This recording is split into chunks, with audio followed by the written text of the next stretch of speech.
Shalom, salam terkasih, salam sehat, dan salam sejahtera buat kita semuanya, umat-umat yang diberkati oleh Tuhan dimanapun kita berada pada kesempatan yang baik ini.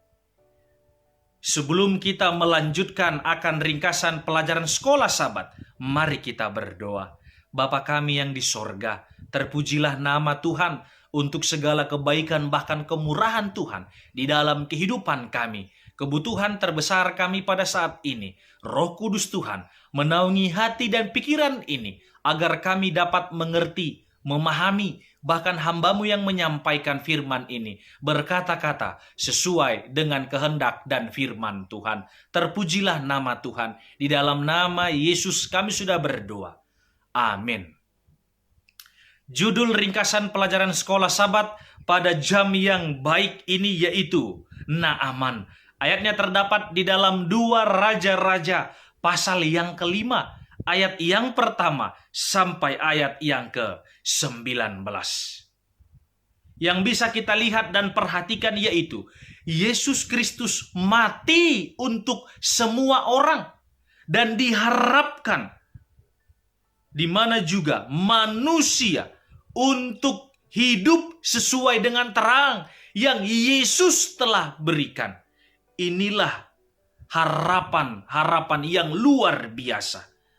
Kita melihat bahwasanya Naaman adalah seorang panglima kerajaan Aram.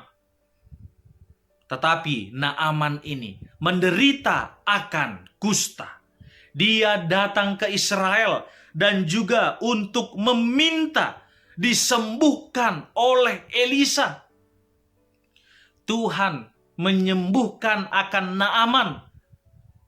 Setelah Naaman ini menuruti perintah yang disampaikan oleh Elisa untuk membenamkan akan dirinya sebanyak 7 kali di sungai Yordan. Setelah peristiwa penyembahan ini, Naaman juga dikatakan menyampaikan 2 permintaan kepada Elisa. Yang pertama yaitu Naaman meminta untuk membawa tanah sebanyak 2 muatan keledai dari Israel ke Aram dengan tujuan penyembahan atau menyembah Tuhan yang hidup. Naaman juga berkomitmen untuk menyembah Tuhan dan mempersembahkan akan korban kepada Tuhan.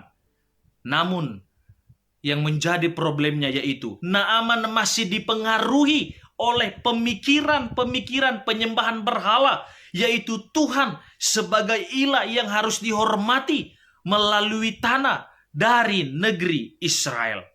Naaman belum sepenuhnya melepaskan diri dari pemikiran penyembahan berhala. Maka di negerinya sendiri Naaman ingin beribadah kepada Tuhan, ingin juga menyembah Tuhan di tanah Israel. Dan yang kedua yaitu permohonan yang menunjukkan ketulusan imannya.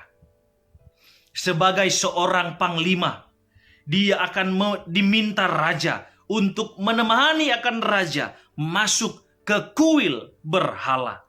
Naaman minta untuk tetap diizinkan menemani Raja Aram untuk mengawal raja masuk ke rumah berhala. Namun Naaman tidak ingin dianggap sebagai orang yang masih menyembah berhala karena dia sudah bertekad. Apa tekadnya? Untuk hanya menyembah Tuhan orang Israel. Naaman tidak ingin ada kabar yang disampaikan atau yang sampai ke Elisa bahwa dia ini menyembah akan berhala. Elisa menjawab, "Pergilah dengan selamat." Jawaban daripada Elisa ini bukan jawaban menyetujui atau menolak permintaan Naaman. Naaman harus pergi dengan tenang, tanpa keraguan atau juga kegelisahan. Naaman akan menemukan kedamaian. Naaman akan menemukan dikatakan kebahagiaan dalam pengenalan akan penyembahannya kepada Tuhan. Namun Naaman telah menerima kebaikan daripada Tuhan.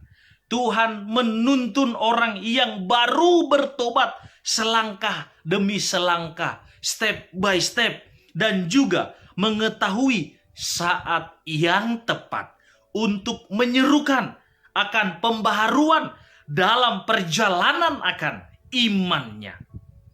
Prinsip ini harus diingat oleh mereka yang bekerja keras untuk menyelamatkan akan jiwa-jiwa. Inilah ringkasan pelajaran Sekolah Sabat pada jam yang indah ini. Kiranya kita mendapatkan berkat-berkat jasmani dan juga khususnya berkat-berkat rohani melalui pembelajaran ini. Adalah doa, seruan, dan harapan kita semuanya. Tuhan memberkati. Amin.